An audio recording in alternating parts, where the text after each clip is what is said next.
Hello. My name is Hannah Nafisa, P2630121039. The route of drugs administration in pharmacology and toxicology is the route a drugs, liquid, poison, or other substance is introduced into the body. The route of administration is generally grouped according to the site of administration of the substance.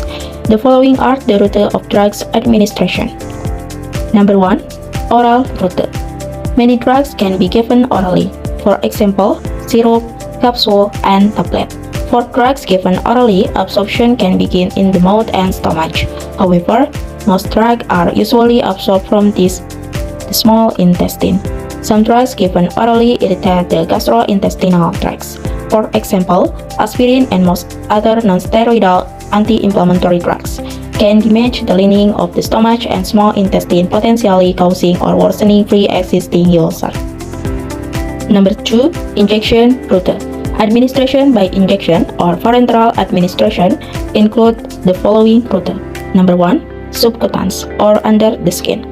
The needle is inserted into the fatty tissue just under the skin. Example of drugs are insulin, injection of morphine, atropine, heparin, epinephrine.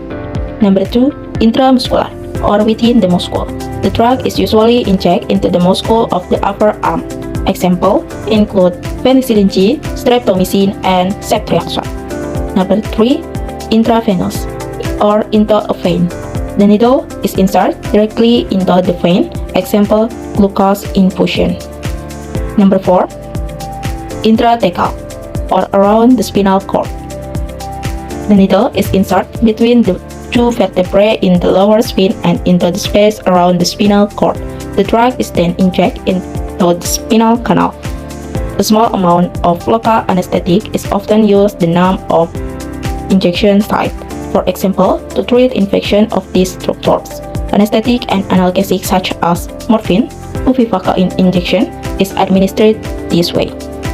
Route of drug administration number 3 is sublingual route. Some medications are placed under the tongue or between the gums and teeth, so they can dissolve and be absorbed directly into the tiny blood vessel under the tongue. These drugs are not swallowed.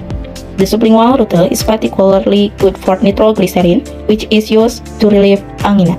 Other examples are isosorbate dinitrate, glyceryl dinitrate, clonazepam, and acetaminophen. Number 4. The rectal route can be given rectally as a suppository.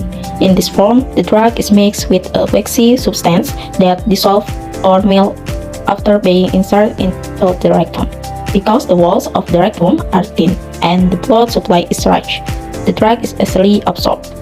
Drugs that can be given rectally include acetaminophen for fever, diazepam for seizures, and laxative for constipation. Number 5.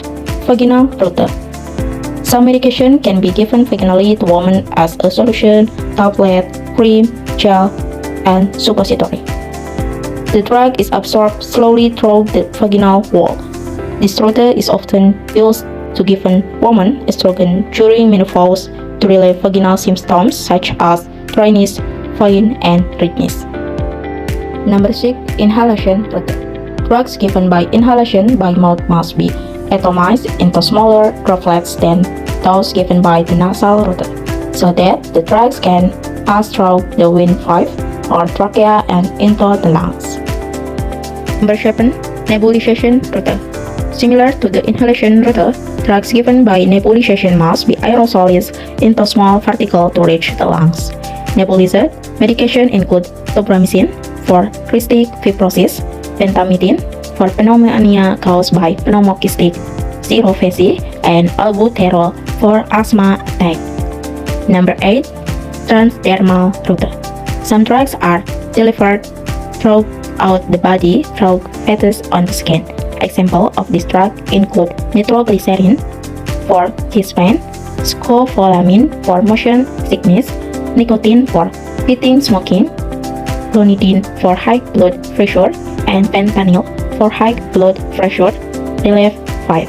That's the information on 8 route of drugs administration. Hopefully it's useful. See you in the next video.